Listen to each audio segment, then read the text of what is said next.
ये जो टर्म आयंटोफोरेसिस है ये दो वर्ड से मिलकर बना है, आयंटो एंड फोरेसिस, या कैथोड इलेक्ट्रोड और दूसरा हो गया एनोड इलेक्ट्रोड टेक्निक है। This technique is known as technique of ion transfer किया गया है ड्रग, तो इसे हम कहेंगे एक्टिव और इसे कहेंगे डिस्पर्सिव। यहाँ पे क्या है कि जो भी आयन का इस्तेमाल किया जाता है आयंटोफोरेसिस में, तो जैसे कि एसिटेट है, कैल्शियम है, क्लोरीन के एरिया को बढ़ा दे रहे हैं, तो करंट डेंसिटी यहाँ पे क्या हो जा रहा है, कम हो जा रहा है। That is I into T into ECE। क्या हो गया, ये हो गया ट्रेडिशनल इलेक्ट्रोड, और ये क्या हो गया कमर्शियल डिवाइस है, और ये सब चीज है कि ये इसमें डिस्प्ले दिया है, ये पे ये नॉब है।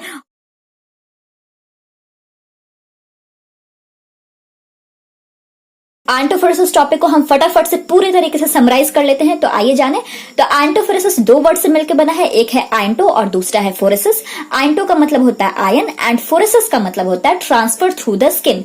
ये कैसा प्रोसेस है, ये एक नॉन इनवेसिव प्रोसेस है, नॉन इनवेसिव प्रोसेस है, और साथ ही साथ इससे जो आयन ट्रांसफर होता है ट्रांसडर्मली ट्रांसफर होता है by the use of constant direct current. Constant direct current का इसमें इस्तेमाल होता है। यहाँ पे हम ये चीज बताए थे कि what is the difference between आयंटोफोरेसिस and phonophoresis. तो आयंटोफोरेसिस में क्या था कि इलेक्ट्रिक करंट का इस्तेमाल किया जा रहा था, और जो फोनोफोरेसिस है उसमें हम अल्ट्रासाउंड का इस्तेमाल कर रहे हैं to transfer molecules into the tissue phonophoresis में। और जो आयंटोफोरेसिस है कि इसमें इलेक्ट्रिक करंट का इस्तेमाल किया जा रहा है to transfer ion into tissue. अब इसमें हम बेसिक प्रिंसिपल की हम बात क्या किए थे कि इसमें हम लाइक चार्जेस के बारे में बताए थे कि जो लाइक चार्जेस होते हैं वो रिपेल करते हैं, और इसी वजह से हम आयंटोफोरेसिस का जो आयन होता है वो हम स्किन में ट्रांसफर कर सकते हैं through the repulsion of the same type of charge, है ना। और इसी टेक्निक को हम क्या कहते हैं, टेक्निक ऑफ आयन ट्रांसफर कहते हैं। अब इसमें दो तरीके का हम इलेक्ट्रोड बताए थे, एक था एक्टिव इलेक्ट्रोड, दूसरा था dispersive electrode. Active electrode are those electrode under which ionic solution is placed, और जो डिस्पर्सिव इलेक्ट्रोड क्या है कि it is the electrode used to complete the circuit. अब जो एक्टिव इलेक्ट्रोड है इसको हम ट्रीटमेंट इलेक्ट्रोड भी कह सकते हैं या फिर डिलीवरी इलेक्ट्रोड भी कह सकते हैं, और जो डिस्पर्सिव इलेक्ट्रोड है इसको हम इनडिफरेंट इलेक्ट्रोड, इनएक्टिव इलेक्ट्रोड या फिर रिटर्न इलेक्ट्रोड भी कहेंगे।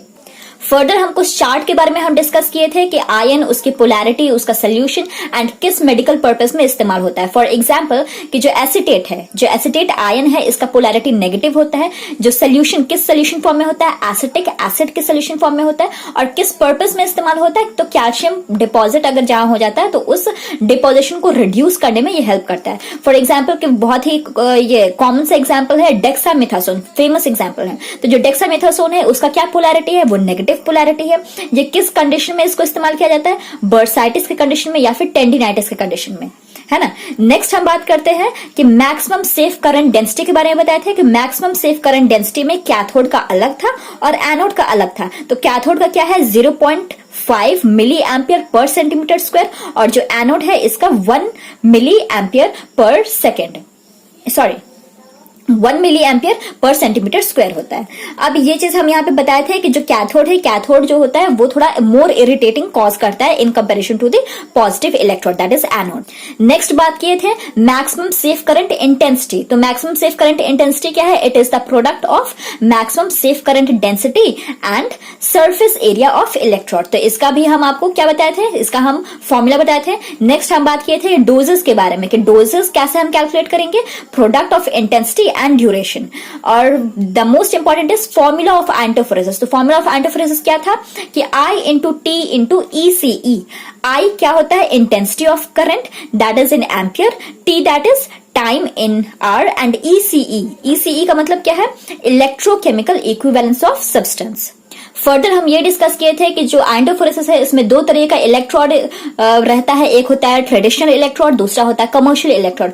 जो ट्रेडिशनल इलेक्ट्रोड होता है वो या तो टिन का बना होता है, कॉपर का, लेड का, एल्यूमिनियम का, प्लैटिनम का, ये सब चीज का बना होता है, और इसमें एब्जॉर्बेंट मटेरियल होता है, ठीक है। और जो कमर्शियल इलेक्ट्रोड होता है, कमर्शियल इलेक्ट्रोड एक सिंपल स्मॉल चैम्बर होता है जिसमें सेमी परमेबल मेम्ब्रेन होता है, और उसमें हम ये जो भी ड्रग है उसको हम इंजेक्ट करते हैं, जो भी आयनाइज्ड ड्रग है उसको हम इंजेक्ट करते हैं, और फर्दर वो जो भी अफेक्टेड पार्ट है उस पे वो स्टिक किया जा सकता है।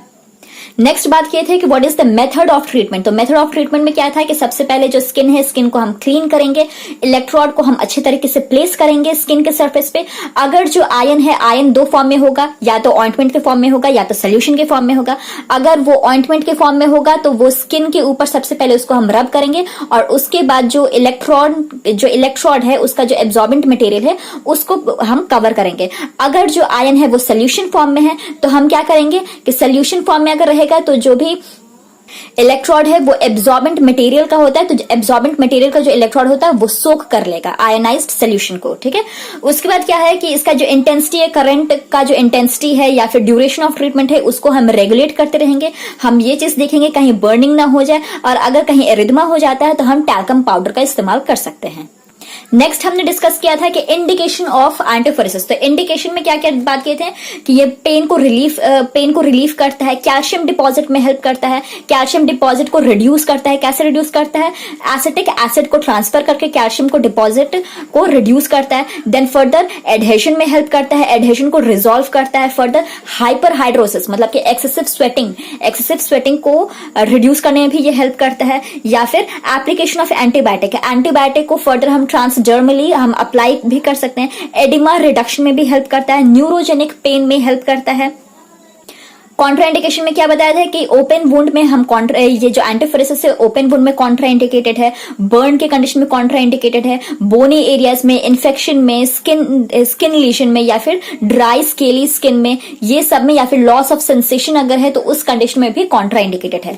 डेंजर की बात किए थे तो डेंजर में क्या क्या हो सकता है? शॉक हो सकता है, शॉक लग सकता है, बर्न हो सकता है, स्किन इरिटेशन हो सकता है, हेमेटोमा हो सकता है। तो ये सारा चीज क्या है? ये सब चीज आपका आयोंटोफोरेसिस का इंडिकेशन, कॉन्ट्राइंडिकेशन एंड फर्दर जितना भी समरी है वो सारा एक वीडियो में आ गया।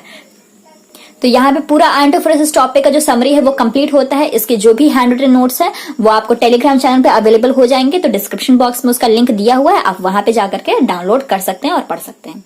Thank you for watching.